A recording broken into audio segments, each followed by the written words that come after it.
ሰላም ሰላም ውድ የመድፈኞቹ ቤተሰቦች እንዴት ቆያችሁልን? በዛሬ ተቶ ክለባችን አርሰናል የመለከቱ አሁናዊ አዳዲስ መረጃዎች ይዘን መጥተናል። አብራችሁን ቆዩ። ውድ ቤተሰቦች እንደተለመደው ለቻናሉ አዲስ ከሆናችሁ በቅድሚያ ቻናሉ ሰብስክራይብ በማድረግ ቤተሰብ ሁኑን። አሁን ለቱ መረጃዎች አለፍን። አብራችሁን ቆዩ። በአንድ ወቅት በአርሰናል ደጋፊዎች እጅጉን ተወዳጅ የነበረው ተጫዋች በዚህ ክረምት ሊለቅ ይችላል ተባለ። ማርቲን ኦዴጋርድ በዚህ ክረምት የዝውውር መስኮት ላይ ከአርሰናል ለመልቀቅ ስሙ እየተነሳ ይገኛል። የ27 ዓመት ተጫዋች ባለፈው ውድድር ዘመን በጥሩ አቋም ላይ ያልነበር ሲሆን በፕሪሚየር ሊጉም ያስቆጠረው አንድ ጎል ብቻ ነበር። በሊጉም እስከ 1400 የሚጠጉ ደቂቃዎች የተጫወተ ሲሆን ሰባት ለጎል የሚሆኑ ኳሶችንም አመቻችቶ ማቀበልም ችሏል። ያሳየውን ብቃት በጣም መካከለኛ የነበር ሲሆን ለፕሪሚየር ሊጉ ሻምፒዮኖች ሁልጊዜም ተሰላፊ መሆኑ እየተረጋገጠም አልነበርም። ሚክ ብራውን አሁን ባለው መረጃ መሰረት ኖርዌይ ተጫዋች በዚህ የክረምት የዝውውር መስኮት ሊለቅ እንደሚችልም ተናግሯል። አርሰናል ባለፈው ክረምት ኤብሬቺ ኤዜን ከክሪስታል ፓላስ ያስፈረመ ሲሆን በቀጣዩ ውድድር ዘመን በአጥቂ አማካኝነት ቦታ ላይ በብዛት ይሰለፋል ተብሎም ይጠበቃል። ብራውን ለፉትቦል ኢንሳይደር እንዲህ ሲል ይናገራል። ማርቲን ኦዴጋርድ ሊለቅ የሚችልበት እድል አሁንም አለ። ባለፈው ውድድር ዘመን መጀመሪያ አካባቢ አርሰናል የነበረው ትልቁ ስጋት ኦዴጋርድ ከሳካ ጋር የነበረው ጥምረት ሲሆን ይህንን ደግሞ በጣም በጥሩ ሁኔታ እያደረጉት ነበርም ብሏል። እኔ እንደማስበው ሳካ የመጨረሻ የሜዳ ክፍል ፋይናል ሰርድ ላይ ደርሶ የሚሄድበት ጠባብ ቦታ ከመቸገሩ በፊት ኳሱን ቀድሞ ማድረስ እንዳለበት ይረዳ ነበር።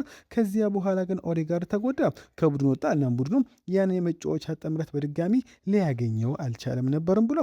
በመጎዳቱ ምክንያት ፍትህ ያልሆነ ትችት የደረሰበት ነበር ብዬ አስባለሁ፣ ነገር ግን ምንም ነገር ለሱ አይደለም ብሏል። ይህም ተከስቷል፣ እንደገና ከመከሱ በፊትም መፍትሄ ያገኛልም ብሏል። ስለዚህ እኔ ከሰማሁት መረጃ መሰረት ከአርሰናል አሁን ላይ ማርቲን ኦዴጋርድም ሊለቅ ይችላልም ብሏል። ይህም ቢሆን እኔን አያስደንቀኝም ብለዋል።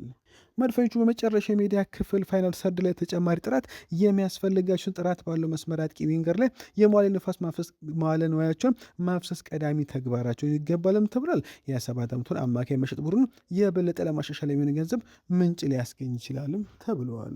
አርሰናል ለአዳዲስ ተጫዋች ቦታ ለመፍጠር ሲል በሚቀጥሉ ሳምንታት የተጫዋችን ሽያጭ ያፋጥናል ተብሎ ይጠበቃል ተባለ። በርካታ የዋናው ስብስብና ተቀያሪ ተጫዋች ተስማሚ ጥያቄ ከቀረበላቸው ለመልቀቅ ዝግጁ የሆኑ ሲሆን ክለቡ የዝውውር መስኮቱ ከመዘጋቱ በፊት ከተጫዋች ሽያጭ ከ100 እስከ 120 ሚሊዮን ፓውንድ ለማግኘት አልሟል ተብሏል። የስፖርት ዳይሬክተሩ አንድሪያ ቤርታ ስብስቡን የማዋቀር ስራውን በቀጠለበት በዚህ ወቅት ከሽያጭ የሚገኘውን ገንዘብ በድጋሚ በአማካይ ክፍልና በማጥቃት መስመር ላይ ለሚገኙ ቅድሚያ ለሚሰጣቸው ቦታዎች ሽፋን ያደርጋልም ተብለዋል። ኪሊያን ምባፔ እስካሁን ከገጠምካቸው ተከላካዮች ሁሉ ከባዱ ማን እንደሆነ ስም ጥቀስ ሲባል እሱም ዊሊያም ሳሊባ ነው አለ። ኪሊያን ምባፔ እንዲህ ሲል ይናገራል። በእግር ኳስ ዓለም ውስጥ በበርካታ በከፍተኛ ደረጃ ላይ የሚገኙ ተከላካዮች አሉ፣ ነገር ግን አንዱን መምረጥ ካለብኝ ሳሊባን እላለሁ። እጅግ በጣም የተረጋጋ ብልህ፣ በአካል ብቃት ረገድ የበላይነት ያልሆነ ለአንድ ግንኙነቶችን ለማሸነፍ በጣም ከባዱ ተከላካይ ነው። እሱም በሚገጥሙበት ጊዜ ሁሉ በኳሱ ላይ ምንም አይነት ቦታና ጊዜ እንደሌለ ይሰማሃል። ከእሱ ጋር የሚደረግ እያንዳንዱ ፍልሚያ ጠንካራ ነው። ለአጥቂዎቹም ህይወትን እጅጉን ሁልጊዜም ፈታኝ ያደርጋል። በዓለም ላይ ካሉ እጅግ አደገኛ አጥቂዎች አንዱ ለሳሊባ የሰጠው ትልቅ ምስጋናም ነው ተብሏል። ማይልስ ሉዊስ ስኬሊ በአርሰናል ቤት በመቆየቴ በእውነቱ ደስተኛ ነኝ አለ። ይህ ክለብ ሁሉ ነገር ሰጥቶኛል፣ እዚህ ምቾት ይሰማኛል። በየቀኑ እየተማርኩ ያሻሻልኩና በእግር ኳስ እየተደሰትኩ ይገኛል። ትኩረቴ ጠንክሮ መስራትና በቋሚ 11 ስብስብ ውስጥ ቦታ ለማግኘት መታገል ላይ ነው። እንደ አርሰናል ባለ ክለብ ውስጥ ምንም ነገር በነፃ አይሰጥም፣ ማግኘት ማረጋገጥ አለብህ። እኔም ለማድረግ ያሰብኩት በትክክል ያነ ነው። ለዚህ ክለብ ሙሉ በሙሉ ቁርጠኛ ነኝ። የመልቀቅ ምንም አይነት ሀሳብ የለኝም። ወደፊት ህይወቴ እዚህ ነው። አብረን ልናሳኩ ስለምንችለው ነገር በጣም ጓጉቻለሁ ሲል ሉዊስ ስኬሊ ተናግረዋል። ኒውካስትል ዩናይትድ ከአርሰናል ጋር ስሙ እየተያዘ የሚገኘውን ብሩኖ ጉማሬሽን ለሽያጭ የቀረበ እንዳልሆነ አቋሙን ግልጽ አደረገ። አርሰናል አማካዩን ለዓመታት ሲከታተል የቆየ ሲሆን የኒውካስትል ደጋፊዎች የአሌክሳንደር ኢሳክ አይነት መልቀቅ እንዳይደገሙ ይሰጋሉ ተብሏል። ማክፒሶቹ ካፒቴናቸውን ለማቆየት የቆረጡ ሲሆን የክለቡ ምንጮች በሴንት ጄምስ ፓርክ እንደሚቆይ አጥብቀው እየገለጹ ይገኛሉ። በቡርኖ ዙሪያ ዝውውር ወሩ እየጠነከረ ሲሄድ ከኒውካስትል የተሰጠ ጠንካራ መልእክትም ነው ተብሏል። ከጉማሬሽ ጋር በተያያዘ ጄሚ ካራ ጋር በዚህ ክረምት ከፍተኛውን የገንዘብ ክፍያ ይዞ በሚመጣው ተጫዋች ላይ በመመስረት ኒውካስትል ብሩኖ ጉማሬሽ ወይም ሳንድሮ ቶናሊ ሊሸጥ ይችላል ብሎ ያምናል። ከመካከላቸው አንዱን ሊያወጡ ይችላሉ ብዬ አስባለሁ። ይህም በመጨረሻ ማን ነው ከፍተኛ ገንዘብ የቀረበለት በሚለው ይወሰናል። ካራ ጋር ሁለቱንም አማኮች ማለት ግን ለኒውካስትል የሚተካ ትልቅ ክፍተትን ይፈጥራል ሲል አስጠንቅቋል። አርሰናል ለጉማሬሽ ትክክለኛ ጥያቄ ካቀረበ ተጫዋቹን የሚያገኘው መሆኑን አሁን ላይ እርግጠኛ እየሆኑም ሲል ጄሚ ካራ ጋር አያይዞ ተናግረዋል። ሊያንድሮ ትሮሳርድ አንድሪያ ቤርታ ወደ ዝውውር መስኮት መግቢያ ቀናት ላይ በመገኘቱ አሁን ላይ ለአርሰናል ወቅታዊ መልእክት አስተላለፈ። ሊያንድሮ ትሮሳርድ በቅርቡ በአርሰናል ባለው ኮንትራት የመጨረሻ ዓመት ላይ የሚገኝ ሲሆን ይህም የስፖርት ዳይሬክተሩን አንድሪያ ቤርታ በተጫዋቹ ወደፊት ቆይታ ላይ ውሳኔ እንዲያሳልፍ ጫና ውስጥ ከቶታል ተብሏል። የ31 ዓመቱ ሁለገብ ተጫዋች ትሮሳርድ በኤምሬትስ ስታዲየም ያለው ወደፊት ፋንታ ባልተረጋገጠበት በዚህ ወቅት አርሰናል በሚቀጥለው ዘመን ምን ሊያጣ እንደሚችል ለሚኬል አርቴታ ማስታውሷል። አጥቂው አርብ ምሽት በፒስ ፕሌስ ላይ ቤልጅየም ኒውዚላንድን 5-1 በሆነ ሰፊ ውስጥ ባሸነፈው ጨዋታ የጨዋታው ኮከብ ተብሎ መጠራቱ መሸለሙ ይታወሳል።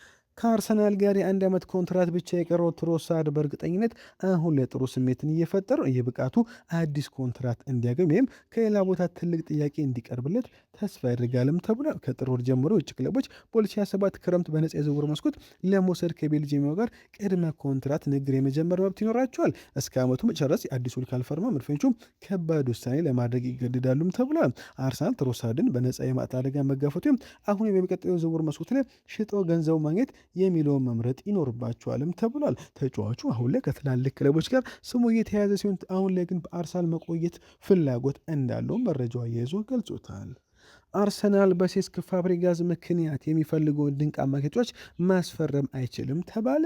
አርሰናል በዚህ ክረምት ከበርካታ አማካዮች ጋር ስሙ እየተያዘ ቆይቷል። ትኩረቱ በዋናነት በመሀል አማካይ ሴንትራል ሚድፊልድ ላይ በመሆኑ እንደ ብሩኖ ጉማሬሽ፣ ሳንድሮ ቶናሊ፣ አዩባዲ ምናልባትም አሌክስ ስኮት ካልጮች ጋር ስሙ ሲነሳም ቆይቷል። ይሁን እንጂ ፕሪሚየር ሊጉ ሻምፒዮኖቹ አርሰናሎች በአጥቂ አማካይ መስመር ላይም ተጨማሪ ጥንካሬዎችን ለማድረግ ክፍት ናቸው ተብሏል። ከኢላማዎቻቸው አንዱ የነበረው ኒኮ ባዝ ነበር። ነገር ግን አርሰናል እሱን ለማስፈረም የነበሩ ተስፋ አሁን ላይ ሙሉ በሙሉ አክትሟል።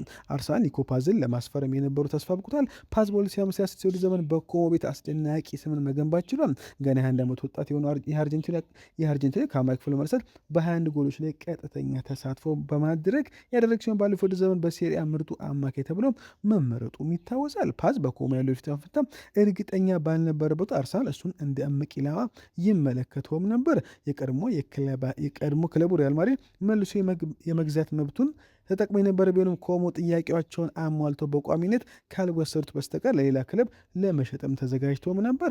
አሁን ፋብሪዚዮ ሮማኖ ይፋ እንዳደረገው ከሆነ የጣሊያኑ ክለብ ኮሞ በትክክል ያን አድርጓል። ለዚህም ስኬት ደግሞ የክለቡ አሰልጣኝ ሴስክ ፋብሪጋስ ከመጋረጃ በስተጀርባ ዋናው አንቀሳቃሽ ሰውም ነበር ተብሏል። በዚህም ምክንያት በቶኒ ክሮስ ድንቅ ተብሎ የተመሰከረት ፓስ በድጋሚ ኮሞን ይቀላቀላል ተብሏል። አርሰናል አሁንም አዲስ 10 ቁጥር የማጥቃት አማካይ ማስፈረም አለበት የተባለ ሲሆን በዚህ ክረምት አዲስ የአጥቂ አማካዮች ሊያስፈርሙ ዝግጁ ናቸው ተብሏል። ኤብሬቼዝ እና ማርቲን ኦዴጋርድ በዚህ ቦታ ቢኖርም ብዙውን ጊዜ ሁለቶች በዚህ ቦታ ላይ ለአርሰናል በቂ ግልጋሎት እየሰጡ እንዳልሆነም ይታወቃል። የቪክቶር ጊዮከሬስ በአርሰናል ቤት የመቆየት ጉዳይ ሰሞኑ ብዙዎቹ መነጋገሪያ መሆኑ ይታወሳል። የስዊድን አጥቂ ባለፈው ክረምት መድፈኞች የተቀላቀለ ቢሆን በመጀመሪያው ዘመን ከ20 በላይ ጎሎችን በማስቆጠር አርሰናል ፕሪሚየር ሊጉ ዋንጫ እንዲያነሳም ትልቅ እገዛ አድርጓል። ሆኖም ጊዮከሬስ ከአትሌቲኮ ማድሪዱ ጁዋኒን አልቫሬዝ ጋር ለማስፈረም በልውውጥ መልክ ሊጠቀሙበት ይችላሉ የሚሉ ወሬዎች ባለፉት ቀናት እየወጡ ይገኛሉ። ታዋቂ ስፖርት ጋዜጠኛ ፋብሪዚዮ ሮማኖ አሁን ላይ ስላለ ሁኔታ በድጋሚ ዛሬም የራሱን መረጃ አጋርቷል። ፋብሪዚዮ ሮማኖ እንደገለጸው በርካታ ታላላቅ ክለቦች አሁንም ስለ ቪክተር ጊዮከሬስ መጠየቃቸውን ቀጥለዋል ብሏል። የስዊድናዊ እንደ ቴሪ ሄንሪ ባይሆንም እንኳን ጠንካራ ሰራተኛ በመሆኑ ይታወቃል። ቪክተር ጊዮከሬስ አርሰናል ከተቀላቀለበት ጊዜ ጀምሮ በተለያዩ ጨዋታዎች ላይ ግቦችን ባያስቆጥርም ትልቅ ሚናውንም ሲያሳይ ቆይቷል ተብለዋል። በአሁኑ የዝውውሩ መስኮት ላይ እንደ ጊዮከሬስ ያለ የመሀል አጥቂ ማግኘት አስቸጋሪ በመሆኑ በአውሮፓ የሚገኙ በርካታ ክለቦች ጊዮከሬስን ለማስፈረም ፍላጎት አሳይቷል። የልውውጥ ወሬው ከወጣ በኋላ ሮማኖ አትሌቲኮ ማድሪድ በጊዮከሬስ ላይ ፍላጎት እንዳለው ቢያረጋግጥም ፈላጊው እሱ ብቻ እንዳልሆነም ገልጿል። ይሁን እንጂ አሁን ባለው ሁኔታ አርሰናል ተጫዋቹን የምሽት ምንም አይነት ፍላጎት እያሳየም አይደለም ተብሏል። ስለዚህ አርሰናል የመልቀቅ በሩን ክፍት አላደረጉም። ከዚህ በኋላ ግን በዚህ ክረምት ምናልባትም ትልቅ የገንዘብ ጥያቄ ቀረበ ጊዮከሬስ ሊለቅ ይችላልም ተብሏል። የአርሰናል በጊዮከሬስ ላይ ያለው አቋም ፍጹም ትክክል ነው የተባለ ሲሆን አርሰናል ጊዮከሬስን ለዝውውር ዝግጁ አለማድረጉ ትክክለኛ ውሳኔው ነው። ይህም የስዊድን የብሔራዊ ቡድን ተጫዋች በ2026 መባቻ ጀምሮ ከፍተኛ መሻሻል እያሳየ መጣ ሲሆን አሁን ባለው የዓለም ዋንጫ ላይ በጣም ጥሩ ጊዜ እያሳለፈ ይገኛል። የአርሰናል ስፖርት ዳይሬክተር አንድሪያ ቤርታ ይህንን በሚገባ ያውቃል። በመሆኑም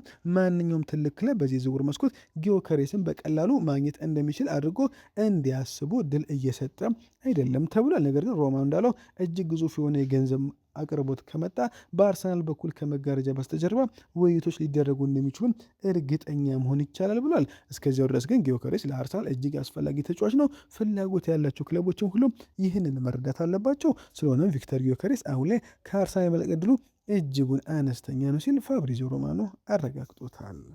የአርሰናል አሰልጣኝ ክለቡን ለቀቀ። ክለቡ የዋንጫ አሸናፊውን የአሰልጣኝ ስብስብ የማዋቀር ስራውን ቀጥሏል ተባለ። በሚኬል አርቴታ የአሰልጣኝ ስብስብ ላይ የሚደረጉት ለውጦች በቀጠሉበት በዚህ ወቅት ከአርሰናል አሰልጣኞች አንዱ የሆነው ሳም ዊልሰን ክለቡን ለቆ መውጣቱ ተዘግቦ እንደ ቢቢሲ ስፖርት ዘገባ ከሆነ ዊልሰን አዲስ ፈተና ለመጋፈጥ የፈለገ ይመስላል። በሌላ ክለብ ውስጥ ደግሞ ከፍ ያለ የስራ ኃላፊነት የበላይነት ሚና ለማግኘት መዘጋጀቱም ይገመታል ተብሏል። ዊልሰን በአርሰናል ውስጥ ዋና ሊድ ፐርፎርማንስ ኮች የነበረ ሲሆን ቢቢሲ እንደገለጸው ከሆነ የቅድመ አርሰናል አሰልጣኝ በጁቬንቱስ መኖሩን ተከትሎ ከጣሊያኑ ክለብ ጋር ስሙ እየተያዘም ይገኛል ተብሏል። ይህ የመለቅ ውሳኔ በአብዛኛው በራሱ በዊልሰን ፍላጎት የመጣ ይመስል ነገር ውሳኔ የመጣው አርሰናል በአሰልጣኞችና በሕክምና ቡድን ላይ ሌሎች ለውጦችን እያደረገ ባለበት ወቅት መሆኑ አያስገራሚ አይደለም ተብሏል። ሚኬል አርቴታ በአርሰናል አዳዲስ ነገሮችን እያስተዋወቀ የሚገኝ ሲሆን ከዊልሰን በተጨማሪ አርሰናል ባለፉት 2 የውድድር ዓመታት ባጋጠሙት በርካታ የጉዳት ችግሮች ምክንያት የክለቡን የስፖርት ሕክምና ኃላፊ የነበሩትም ዶክተር ዛፋር ኢቅባልን ከስራ ማሰናበቱ ከሳምንታት በፊት ይታወሳል። የፕሪሚየር ሊጉ ሻምፒዮናዎቹ በ2026 የውድድር ዘመን ካስመዘገቡት ስኬት በኋላ ዝም ብሎ የተቀመጠ አይመስልም። ቡድኑ የ20 ዓመታት የዋንጫ ጥማቱን በማቋረጥ በመጨረሻ ባለፈው የውድድር ዘመን የሊጉ ዋንጫ ማንሳት ችሏል። እንዲሁም በታሪኩ ለሁለተኛ ጊዜ የሻምፒየንስ ሊግ ፍጻሜ መድረስ የቻለ ቢሆንም በፒኤስጂ መሸነፍም ይታወሳል። ይህ ስኬት የመጣው ባለፈው ክረምት በኤምሬትስ ስታዲየም ከተደረጉ የቤት ለውጦች በኋላ ነበር። በወቅቱ የቀድሞ መሰረት ተከላካይ ጋብርኤል ሄንዝ የአርቴታን የአሰልጣኞች ቡድን የተቀላቀለ ሲሆን አንድሪያ ቤርታ ደግሞ በኤዱ ምትክ የስፖርቲንግ ዳይሬክተርን ቦታ መረከቡ ይታወሳል። በአጠቃላይ በአርሰናል መመሪያ ቡድኑ ባገኘው ስኬት ተዘናግቶ እንዳይቀመጥና ዘውትር ተፎካካሪና በቀላሉ የማይገመት ሆኖ እንዲቀጥል ለማድረግ ሁልጊዜም አዳዲስ ለውጦችን ማምጣት በየጊዜው ማደስን ፖሊሲው እያደረገ ይመስላልም ሲል ቢቢሲ ስፖርት አስነብበዋል። አርሰናል ብሩኖ ጉማሬሽን ለማስፈረም እያደረገው ባለው ጥረት ላይ አዲስ እድገት አሳየ ተባለ። መድፈኞቹ በክረምት የዝውውር መስኮት ቅድሚያ የሚሰጧቸው በርካታ ኢላማዎች የሚያደርጉትን ጥረት አጠናክሮ ቀጥሏል። የዝውውር መስኮቱ በይፋ ከተከፈተ ወደ 2 ሳምንት ገደማ የሆነ ሲሆን አርሰናሎች ቢያንስ አንድ ተከላካይ፣ አንድ የመሃል አማካይና አንድ የክፍ መስመር ተጫዋች ለማምጣት ከመጋረጃ በስተጀርባ እየሰሩ ይገኛሉ።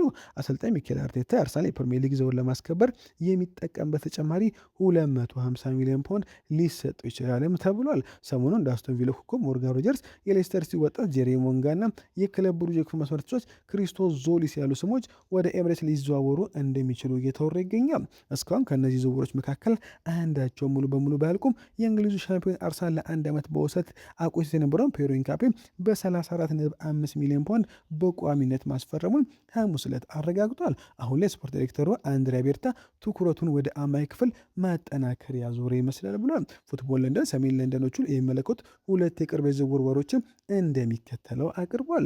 ፉትቦል ለንደን ለቡርኖ ጉማሬሽ ሁለተኛ የዝውውር ጥያቄ ተዘጋጅቷል ያለ ሲሆን ኒውካስትል የመጀመሪያው የ55 ሚሊዮን ፓውንድ ጥያቄ ውድቅ ማድረጉ ተከትሎ አርሰናል የተሻሻለ ጥያቄ ለማቅረብ መዘጋጀቱንም አረጋግጧል። መድፈኞቹ ለ28 ዓመቱ የብራዚል ብሔራዊ ቡድን ኮከብ የቃል ጥያቄ አቅርበው የነበር ቢሆንም ማክቢሶቹ ኒውካስትል ተጫዋቹ ለሽያጭ የቀረበ አይደለም በሚል አቋማቸውን ጥያቄውን ውድቅ አድርጓል። ይሁን እንጂ የብራዚሉ የዜና ማሰራጫ ግሎቦ እንደዘገበው ቤርታ ሁለተኛ ጥያቄ ለማቅረብ ማቀዱንም አመልክቷል። ጣሊያኑ ዳይሬክተር ተጫዋቹን በእጅጉ የሚያደንቁ ሲሆን አማካይ ወደ ሊዮን ከማቅናቱ በፊት በ2020 ወደ አትሌቲኮ ማድሪድ ሊያመጣው ሞክሮ እንደነበረም ይታወሳል። ይህ መረጃ ወጥቶ አርሰናል ከሌላኛው የኒውካስትል አማካይ ሳንድሮ ቶናሊ ጋር ስሙ ከተያያዘ በኋላ የቶናሊ ወኪል በጥር ወር ላይ ቤርታን ጠይቆት ነበር። ለአሁኑ ግን በቶናሊ ላይ የነበረው ፍላጎት ቀንሶ በቡድን አጋሩ ጉማሬሽ ላይ ትኩረት እየተደረገ ይመስላል። የ60 ሚሊዮን ፓውንድ አማራጩ አማካይ ቦርንማውዙ አሌክስ ስኮትም ከክረምት የዝውውር መስኮት ፊት በአርሰናል ክትትል የተደረገበት ያለው ሌላኛው ተጫዋች ነው። ቼሪዎቹ ለ2 ዓመቱ ወጣት እስከ 60 ሚሊዮን ፓውንድ ለጠፉበት ሲሆን ከዕድሜው አንጻር ሲታይ ከጉማሬሽ ይልቅ በፋይናንስ ነገር የተሻለና ብልህ አማራጭ ሊሆን ይችላልም ተብሏል። የቀድሞው ፕሪሚየር ሊጉ አጥቂ ዳረን ቤንት እንደተናገረው ስኮት ወደ ማንቸስተር ሲቲ በ116 ሚሊዮን ፓውንድ ሊዘዋወር ከተቃረበው ኤሊዮት አንደርስ ጋር ሲነጻጸር የተሻለ ዋጋ ያለው ነው ብሏል። ቤንት ለቶልክ ስፖርት በሰጠው አስተያየት እንዲህ ሲል ይናገራል። ይናገራል። ኤሊዮት አንደርሰን በ120 ሚሊዮን ፓውንድ ወይስ አሌክስ ስኮት በ60 ሚሊዮን ፓውንድ ካላችሁ እኔ በማንኛውም ጊዜ አሌክስ ስኮትን እመርጣለሁ። ኤሊዮት አንደርሰን ከአሌክስ ስኮት በ60 ሚሊዮን ፓውንድ ይበልጣል የሚባልበት ምንም አይነት ምክንያት በዚህ ምድር ላይ የለም፣ ሊሆንም አይችልም። ኤሊዮት አንደርሰን ወደዋል ምርጥ ተጫዋች ነው ብዬ አስባለሁ። ነገርም ለዚያ ተጫዋች 120 ሚሊዮን ፓውንድ ማውጣት እጅጉን እብደት ነው ብሏል። በዓለም ዋንጫው ላይ ጥሩ የተጫወተው ነገር ግን 120 ሚሊዮን ፓውንድ የሚያወጣ አይደለም። ምርጫ ቢኖረኝ አሌክስ ስኮትን በ60 ሚሊዮን ፓውንድ እወስዳለሁም ብለዋል። ቤንት መናገሩ ሲቀጥል ወደ አርሰናል የመጣ ከሆነ የት እንደሚሰለፍ እርግጠኛ አይደለም። ምክንያቱም እዚያ ማርቲን ዙሜንዲ ወይም ማይልስ ኬሊ በተከላካይ አማካይ ቦታ ያለው፣ ከዚያም ደግሞ ዴክላን ራይስ በ8 ቁጥር ቦታ ላይ ጭት ነገርም ቢሆንም እንኳን ብዙ የመጮች ደቂቃዎችን ስለሚያገኝ እሱን በአርሰናል ቤት ማለት ፈልጋለሁ። እሱ ምርጥ ተጫዋች ነው። ማን ያውቃል ራሱን ችሎ ወደ ቋሚ ስብስብ ውስጥ ዘልቆ ሊገባ ይችላል ሲል ዳረን ቤንት ተናግሯል። ውድ ቤተሰቦች ለዛሬ ባለው ቆይታ በዚያ በቃ። መልካም ቀን። ቻናሉን ሰብስክራይብ ማድረግ አይረሳ። እንወዳችኋለን።